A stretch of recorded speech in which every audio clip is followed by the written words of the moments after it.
Don Herbert was a firefighter in Buffalo, New York. On December 29, 1995, he was battling a house fire when the building's roof collapsed. Don was trapped under a pile of debris and nearly suffocated. A local news camera captured firefighters pulling Don from an attic window. By the time his wife Linda and 4 sons reached the hospital, Don was already in a coma.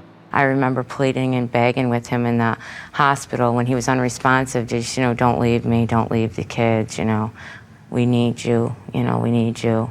You try to get him to squeeze your hand or move a toe or something like that. We were looking for just about anything. Don Herbert did regain consciousness, but a few months later slipped into a minimally conscious state. He could respond to some stimuli, but was unable to communicate. Moved to a nursing home, he was kept alive by a feeding tube. I took him to one neurologist, and I was basically begging him, to tell me, is he going to get better or isn't he? And he just sort of said, well, look at him. What do you see?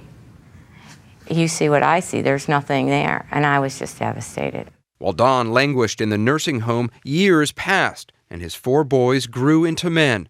Determined to keep their father in their lives, Linda brought Don to birthdays and holidays, but says he sat slumped in his wheelchair, unaware of his surroundings.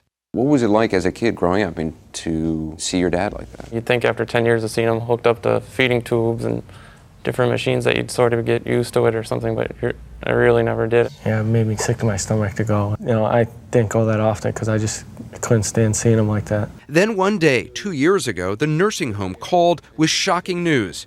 Don had woken up and was asking for his family. How long have you been doing? One of the nurses lent the Herberts a video camera to record Don's incredible awakening. His first words were a struggle. He hadn't spoken in nearly a decade. Family members and buddies from the firehouse rushed to Don's room. Blinded in the accident, Don recognized everyone by their voice. Everyone, that is, except his youngest son, Nick, who was just 4 when his dad was injured. That's Nick holding your right hand. I'm right here. Oh, my God. Did he understand who you were? He still thought that I was real young, and he went to put his hand out over me and to see how tall I was, and we just kept telling him to raise his hand higher because he was trying to feel for me down low. How long have I been gone? Quite a while, pal. Quite a while. 10 years. When he learns that he's been gone for 10 years, he seems heartsick about it. Oh, yeah. The sadness is palpable. He felt so bad. He thought he had abandoned us. He felt so bad that he wasn't there for the boys. Did it feel like an opportunity to say stuff that you never thought you would have? Yeah, here's my chance to really tell him about me and, trying to make him feel proud. Don Herbert's reunion with his family was brief. While trying to get out of bed, he fell and suffered another brain injury.